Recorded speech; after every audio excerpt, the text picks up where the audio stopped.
Les amis, bienvenue à tous pour ce nouveau rendez-vous du vendredi, durant lequel je vous présente les différentes rencontres à ne pas manquer ce week-end ou les différentes rencontres à suivre durant le week-end football dans les 5 grands championnats. Nous allons commencer par la Premier League. La Premier League avec le déplacement du leader Arsenal sur la pelouse d'Aston Villa. Aston Villa qui reste également sur une très grande performance en semaine à travers la victoire 1-0 contre Manchester City de Pep Guardiola. On a également une équipe d'Arsenal qui a pris la tête du classement il y a de cela quelques semaines. Et jusqu'ici, ils ne font que maintenir leur première place.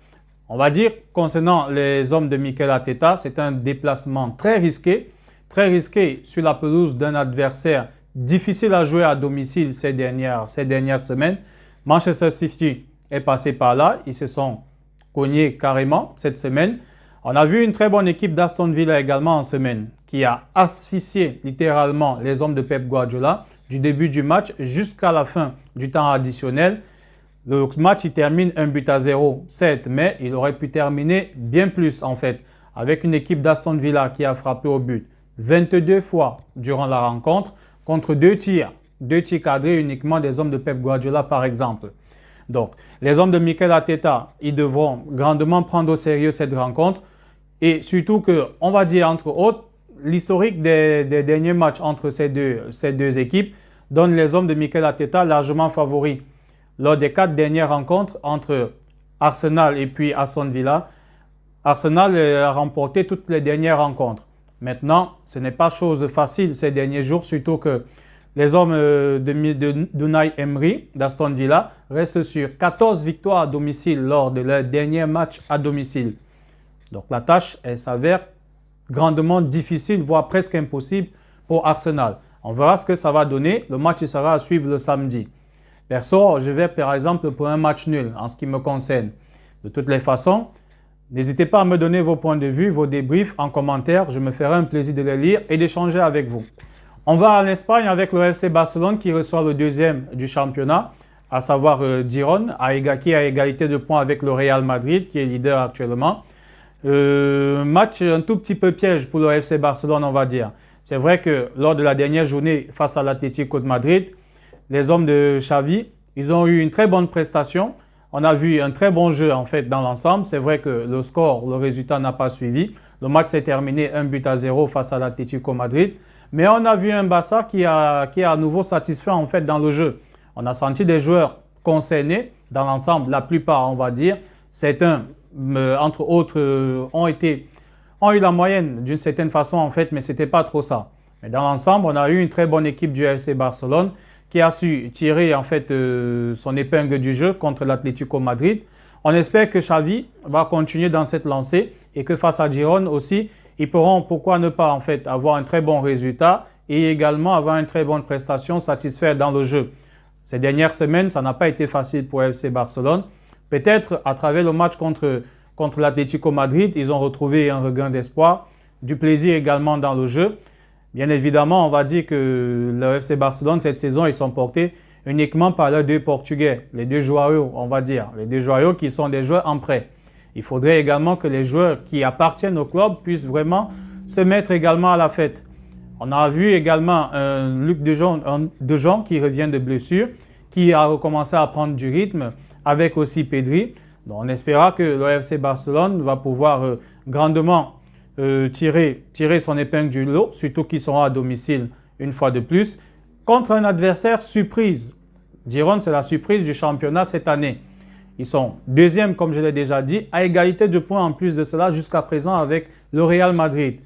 Donc, il ne faudrait vraiment pas que les Barcelonais puissent prendre cet adversaire à la légère, pas du tout. Donc, on verra ce que ça va donner. Le match il sera à suivre le dimanche. L'historique dans l'ensemble de la rencontre entre le FC Barcelone et Girona, on va dire c'est uniquement la saison passée que les 2 équipes se sont affrontées à nouveau, étant donné que Girona, ils étaient en division inférieure les années auparavant. Donc l'année dernière, on a une victoire pour le FC Barcelone et un match nul. Dit combien le match la saison dernière déjà, c'était un peu compliqué pour le FC Barcelone face à cet adversaire. Donc match à prendre grandement au sérieux pour les hommes de Xavi. Donc en attendant, restez connectés. Le Real Madrid se déplace sur la pelouse du Betis Séville. Ce sera à suivre le samedi. Les hommes de Carlo Ancelotti qui sont toujours premiers du classement à égalité de points avec Girona. on va dire, il se déplace sur le terrain d'un outsider d'une certaine façon.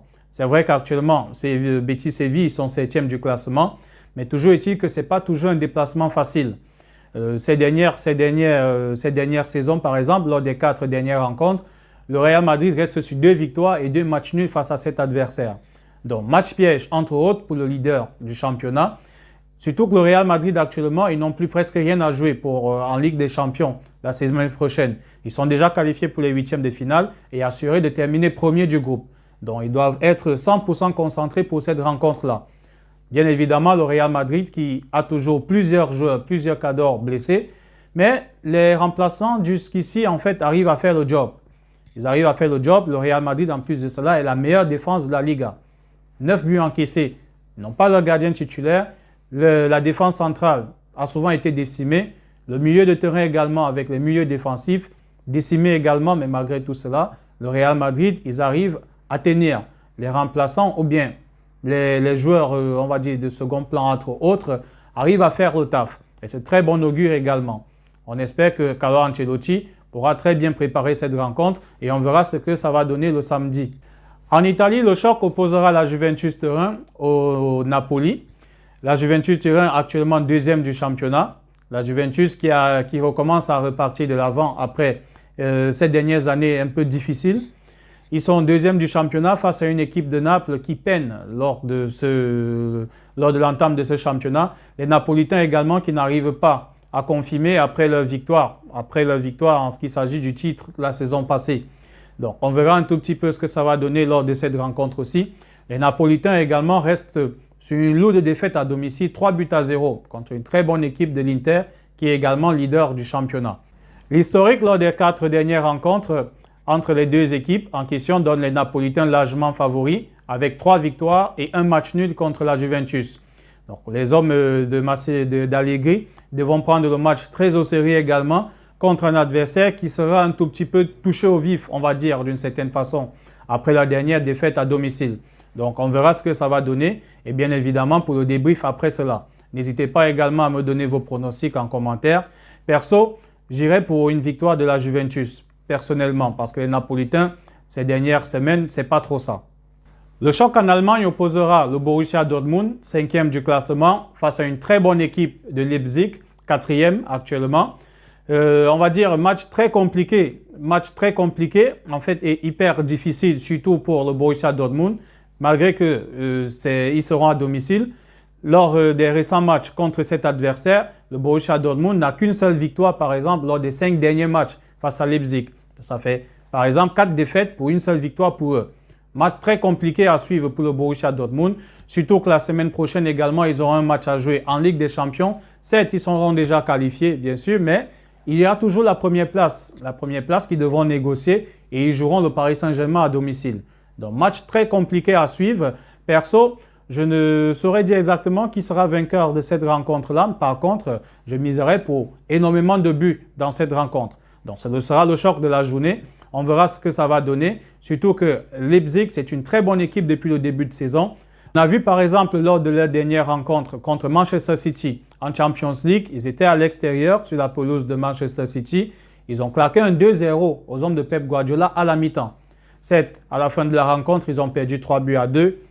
Mais de toutes les façons, c'est une très bonne équipe qui joue très bien au football. Donc, je vous recommande vivement de suivre cette rencontre-là. En bonus, nous allons suivre le déplacement de Manchester City sur la pelouse du promu Luton. Les Citizens qui restent sur aucune victoire lors de leurs 4 dernières rencontres en championnat, précisément 3 matchs nuls et 1 défaite. La défaite est survenue tout récemment en semaine face à Aston Villa.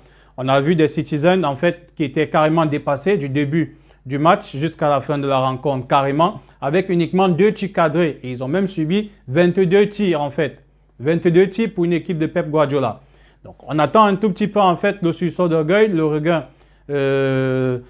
des hommes de Pep Guardiola. Je pense que ce sera très très fort en fait. Il va falloir s'attendre à une très grande réaction des hommes de Pep Guardiola.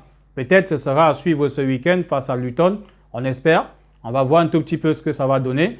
C'est vrai également que lors de cette rencontre-là contre Aston Villa, les Citizens n'avaient pas certains joueurs. On va parler de Rodri suspendu avec Jack Grealish. Jérémy Doku, blessure, sans oublier bien évidemment Kevin De Bruyne toujours blessé. Mais je pense que Manchester City ne doit pas être enterré aussi vite. C'est l'équipe à battre par toutes les grandes équipes du championnat cette saison, carrément.